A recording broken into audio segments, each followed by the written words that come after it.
Takriban saa moja baadaye alikuwa amekufa.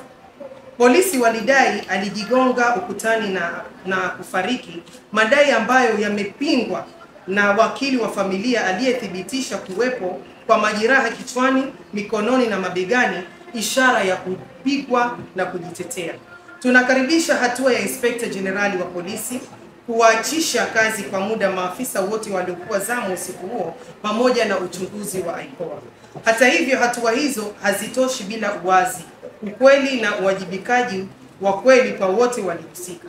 Jambo la kwanza ambalo sisi tunataka ni ripoti kamili ya uchunguzi wa mwili, ama kwa kimombo inaitwa postmortem, ichapishwe kwa wazi ili kuwe na uwazi, wananchi waweze kuelewa ni jambo gani ambalo liliendelea.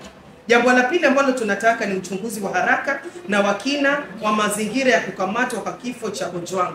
Kama vile juzi ambapo tuliona mbunge mwenzetu Mheshimiwa Were alipofariki, hii uchunguzi wake haikuchukua muda, tayari Wakenya wakapata ripoti.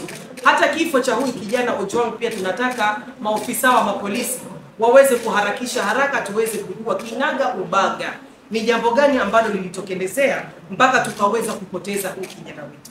Jambo la tatu, tunataka CCTV za seli zifanywe hadharani na zisiharibiwe kwa namna yoyote.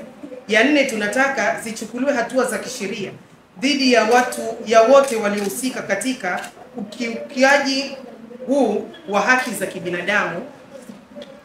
Na kifo cha Ojwang si tukio la kwanza, bali ni sehemu ya mtindo wa ukatili na ukiukaji wa haki unaofanywa na baadhi ya maafisa wa usalama dhidi ya raia wasio na hatia. Tunatoa wito kwa jamii nzima na Wakenya wasimame kidete kudai haki na kuwajibika kwa vyombo vyetu vya usalama. Haki kwa Ojwang, stop police brutality na uwajibikaji hivi sasa. Asanteni sana.